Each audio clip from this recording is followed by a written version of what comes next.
নির্বাচনে যে দলই জিতে আসুক না কেন আওয়ামী লীগ এখন সবার ঘাড়ে শ্বাস ফেলছে।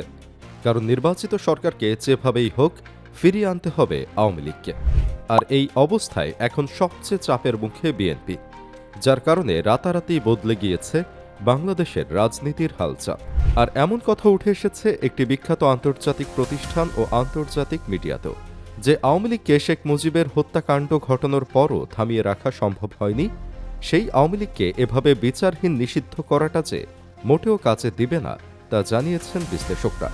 বাংলাদেশের ত্রয়োদশ জাতীয় সংসদ নির্বাচনকে সামনে রেখে যে রাজনৈতিক বাস্তবতা তৈরি হচ্ছে তা আসলে একটি রাষ্ট্র কিভাবে নিজেকে পুনর্গঠন করবে সেই প্রশ্নের মুখোমুখি দাঁড়ানোর সময়। এই নির্বাচন শেষ হলে নতুন সরকার কেবল ক্ষমতা গ্রহণ করবে না, বরং এমন একটি রাষ্ট্র পরিচালনার দায়িত্ব নেবে যেখানে দীর্ঘ সময় ধরে জমে থাকা সংকটগুলো একসাথে সামনে এসে দাঁড়াবে। আন্তর্জাতিক পর্যায়ে বাংলাদেশ নিয়ে কাজ করা ব্রাসেলস ভিত্তিক একটি প্রভাবশালী সংস্থার বিশ্লেষণে বলা হচ্ছে, নতুন সরকারের সামনে অন্তত 5টি বড় ধরনের চ্যালেঞ্জ অপেক্ষা করছে। এই চ্যালেঞ্জগুলো একে অপরের সঙ্গে গভীরভাবে যুক্ত, তবে এর মধ্যে সবচেয়ে সংবেদনশীল, সবচেয়ে রাজনৈতিক এবং সবচেয়ে ঝুঁকিপূর্ণ বিষয় হিসেবে উঠে এসেছে আওয়ামী লীগকে ঘিরে রাজনৈতিক সমঝোতার প্রশ্ন। 2024 সালের আগস্টে আওয়ামী লীগ সরকারের পতনের পর দলটির রাজনৈতিক কার্যক্রম অন্তর্বর্তী সরকার নিষিদ্ধ করে, ফলে আসন্ন নির্বাচনে আওয়ামী লীগ অংশ নিতে পারছে না। বাস্তবে এটি একটি বড় রাজনৈতিক শূন্যতা তৈরি করেছে, কারণ আওয়ামী লীগ শুধু একটি রাজনৈতিক দল নয়, এটি দীর্ঘ সময় ধরে রাষ্ট্র ক্ষমতার সঙ্গে যুক্ত থাকা একটি শক্ত কাঠামো, যার সামাজিক প্রভাব, প্রশাসনিক উপস্থিতি এবং ভোট ব্যাংক রয়েছে। বিশ্লেষকরা বলছেন, এই বাস্তবতার কারণে আওয়ামী লীগকে অনির্দিষ্টকালের জন্য রাজনৈতিক প্রক্রিয়ার বাইরে রাখা বাস্তবসম্মত নয়। ইতিহাসে এমন উদাহরণ খুব কমই আছে যেখানে বাংলাদেশের মতো সমাজে একটি বড় দলকে বাদ দিয়ে দীর্ঘস্থায়ী স্থিতিশীলতা বজায় রাখা সম্ভব হয়েছে। বিশ্ব রাজনীতির দিকে তাকালে দেখা যাবে তুরস্ক, ভারত, শ্রীলঙ্কা, এমনকি আমেরিকা, যাদের শেষ বলা হয়েছিল তারাই আবার সবচেয়ে বড় হেডলাইন হয়েছে। বাংলাদেশও এর ব্যতিক্রম না। আজ দেশে যে অস্থিরতা, অর্থনৈতিক চাপ, সামাজিক হতাশা, এগুলো হঠাৎ করে জন্মায়নি। এগুলো তৈরি হয় সময়ের ভেতর, স্তরে স্তরে। কিন্তু একই সঙ্গে এটাও সত্য, 2024 সালের জুলাই ও আগস্টে ঘটে যাওয়া ঘটনাগুলো আওয়ামী লীগের রাজনীতিতে ফিরে আসাকে অত্যন্ত বিতর্কিত এবং ঝুঁকিপূর্ণ করে তুলেছে। তাই এখন এই বাস্তবতার মাঝেই নতুন সরকারকে আওয়ামী লীগ ফেরানোর সিদ্ধান্তটা নিতে হবে। একদিকে যদি আওয়ামী লীগকে সম্পূর্ণভাবে বাদ রাখা হয়, তাহলে দীর্ঘমেয়াদে রাজনৈতিক বৈধতা ও অন্তর্ভুক্তির সংকট তৈরি হতে পারে, দেখা দিতে পারে আরেকটি গণ অভ্যুত্থান। অন্যদিকে যদি দলটিকে দ্রুত বা শর্তহীনভাবে ফিরতে দেওয়া হয়, তাহলে সামাজিক প্রতিক্রিয়া, রাজনৈতিক সংঘাত এবং আইন শৃঙ্খলার অবনতি ঘটার আশঙ্কা রয়েছে। এই কারণেই আন্তর্জাতিক বিশ্লেষণে বলা হচ্ছে, আওয়ামী লীগ ইস্যুতে কোনো একতরফা সিদ্ধান্ত কার্যকর হবে না। এই বিষয়ে প্রধান রাজনৈতিক দল, রাষ্ট্রীয় প্রতিষ্ঠান এবং গুরুত্বপূর্ণ শক্তিগুলোর মধ্যে ন্যূনতম ঐক্যমত্য তৈরি না হলে সংঘাতের ঝুঁকি কমবে না।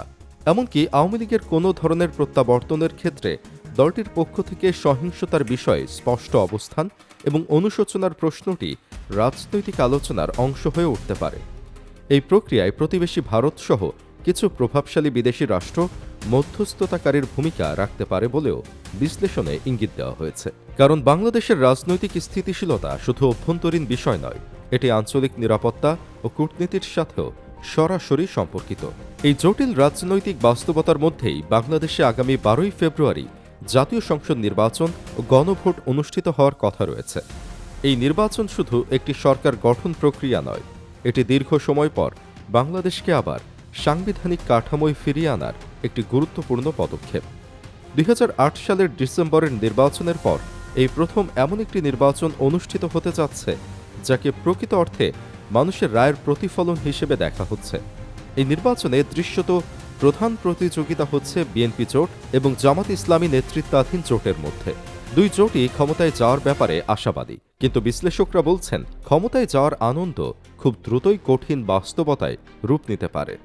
কারণ 2024 সালের আগস্টে আওয়ামী লীগ সরকারের পতনের পর থেকে গত 1.5 বছরে দেশের প্রশাসনিক ও সামাজিক কাঠামো মারাত্মকভাবে দুর্বল হয়ে পড়েছে। অন্তর্বর্তী সরকারের সময় আইন শৃঙ্খলা পরিস্থিতি ক্রমাগত অবনতির দিকে গেছে। বিভিন্ন বিশ্লেষকের মতে রাষ্ট্রের বিভিন্ন স্তরে চেইন অব কমান্ড কার্যত ভেঙে পড়েছে।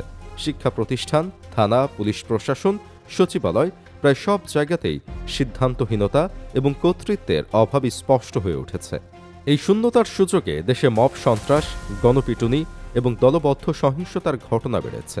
মানবাধিকার সংগঠনগুলোর 2025 সালের প্রতিবেদনে বলা হচ্ছে, এই সময়কালে রাজনৈতিক ভিন্ন মত অবলম্বী মানুষ, ভিন্ন আদর্শের নাগরিক এবং ধর্মীয় ও সাংস্কৃতিক গোষ্ঠীর ওপর হামলার ঘটনা বৃদ্ধি পেয়েছে। বিশেষ করে মাজার, দরগা ও বাউল সম্প্রদায়ের ওপর হামলার ধারাবাহিকতা সমাজে গভীর উদ্বেগ তৈরি করেছে। সবচেয়ে উদ্বেগজনক দিক হল, অনেক ক্ষেত্রে পুলিশের উপস্থিতিতেই এসব সহিংসতা ঘটেছে, তবু কার্যকর হস্তক্ষেপ দেখা যায়নি। এর ফলে সাধারণ মানুষের মধ্যে নিরাপত্তাহীনতা, ভয় এবং রাষ্ট্রের ওপর অনাস্থা বেড়েছে। বিশ্লেষকরা বলছেন, পুলিশের ওপর মানুষের আস্থা এখনও ফেরেনি। র্যাব ও গোয়েন্দা সংস্থাগুলোতেও কাঙ্ক্ষিত সংস্কার না হয় রাষ্ট্রের বল প্রয়োগকারী ক্ষমতা প্রশ্নের মুখে পড়েছে। এই বাস্তবতায় নতুন সরকারের সামনে প্রথম এবং সবচেয়ে গুরুত্বপূর্ণ চ্যালেঞ্জ হবে আইন শৃঙ্খলা পুনঃপ্রতিষ্ঠা করা। শুধু সহিংসতা কমানো নয়, বরং জনগণের মধ্যে এই বিশ্বাস ফিরিয়ে আনা যে রাষ্ট্র এখনও কার্যকর এবং আইন সবার জন্য সমান। আইন শৃঙ্খলার পাশাপাশি নতুন সরকারকে কঠিন পররাষ্ট্রনৈতিক বাস্তবতার মুখোমুখি হতে হবে।